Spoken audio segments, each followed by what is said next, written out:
Por que o Spanning Tree é tão importante nas redes LAN? Imagina essa topologia. Se qualquer um desses dois cabos falharem, toda a conectividade de quem está conectado nesse switch C, com destino a quem está conectado no switch A, vai falhar. Então nós sempre estamos preocupados com garantir níveis de redundância para a nossa rede. Qual seria, então, a ação imediata que nós tomaríamos? Conectar um novo cabo entre o switch C e o switch A. Agora eu tenho redundância de caminhos. Porém, ao incluir redundância física entre switches, nós criamos um problema. Imagina que o PCA precisa encaminhar uma mensagem para o PCB. O PCA vai encaminhar essa mensagem, ela vai chegar no switch A através da fast 0/1. Todo switch, obrigatoriamente, quando recebe um frame, vai lá na sua tabela de MAC address e insere MAC address de origem juntamente da interface pela qual aquele MAC foi aprendido. Na sequência, para encaminhar o frame à frente, o switch vai nesse mesmo frame e procura qual é o MAC address de destino, que seria aqui o MAC address tudo B. Ele busca na sua tabela de MAC address por qual interface ele precisa encaminhar o frame para alcançar esse MAC tudo B. Nesse caso, o nosso switch A não conhece ainda o MAC tudo B. Quando o switch não tem na sua tabela de MAC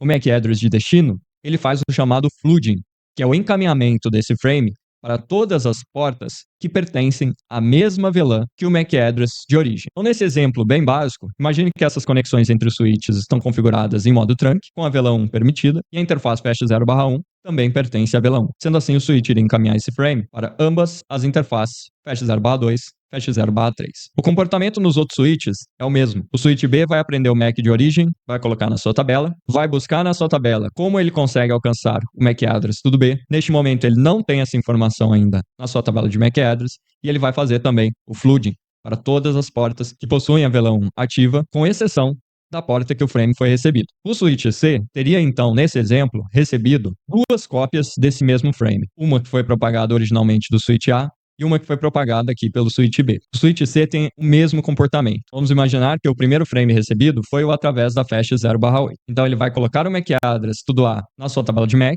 com a informação de que ele é alcançável através da fast 0/8, vai buscar pelo MAC de destino, tudo B, na sua tabela, não vai encontrar e vai fazer o flooding. Vai propagar esse frame aqui para a sua interface fast 0/5 e vai propagar também para fast 0/6. Na sequência, imagina que ele recebeu aquele frame que foi propagado pelo switch B. Ele vai na sua tabela MAC, vai apagar a entrada que ele tinha, indicando que o MAC pertencia a fast 0/8 e vai inserir uma nova informação dizendo que esse MAC pertence a fast 0/5, que foi a porta que esse MAC foi aprendido. Nesse momento, o switch inclusive vai gerar uma mensagem dizendo que houve um flap do MAC address entre interfaces. Ele vai novamente buscar na sua tabela como ele consegue alcançar o MAC de destino, não vai encontrar e vai fazer o flooding novamente, agora para fast 0/8 e também para fast 0/6. O PC de destino recebeu, então, duas cópias do mesmo frame. Aquele frame que foi propagado pelo switch C para o switch B, quando chegar ao switch B, vai também ter o mesmo comportamento. O switch B vai lá na sua tabela, vai ver que anteriormente ele conhecia o MAC de origem na porta fast 0/3,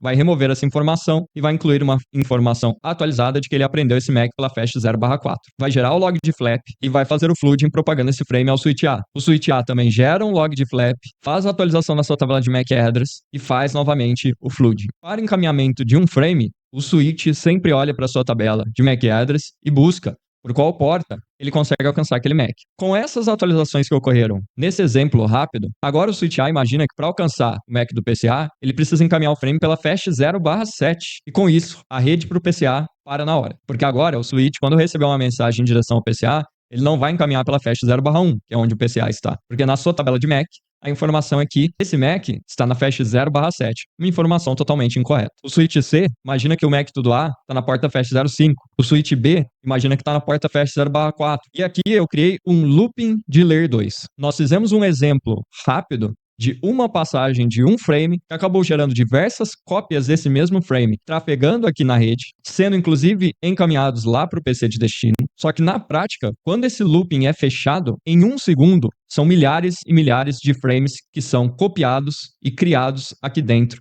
desse looping, fazendo com que os equipamentos que estão conectados a esses switches, consequentemente, não consigam mais se comunicar com a rede, porque as informações nas tabelas estarão todas erradas, e também os próprios switches, pela necessidade de alteração constante na sua tabela de MAC address, consumir uma quantidade alta de recursos de memória e CPU, esses switches vão se entregar e vão travar. E o tempo que se leva para isso acontecer quando você fecha um looping são segundos. Em muitos casos, em apenas um segundo, você derruba a rede inteira. E o protocolo mais utilizado nas redes para mitigar e nos proteger desse problema extremamente grave, todas as redes estão suscetíveis, é o Spanning Tree.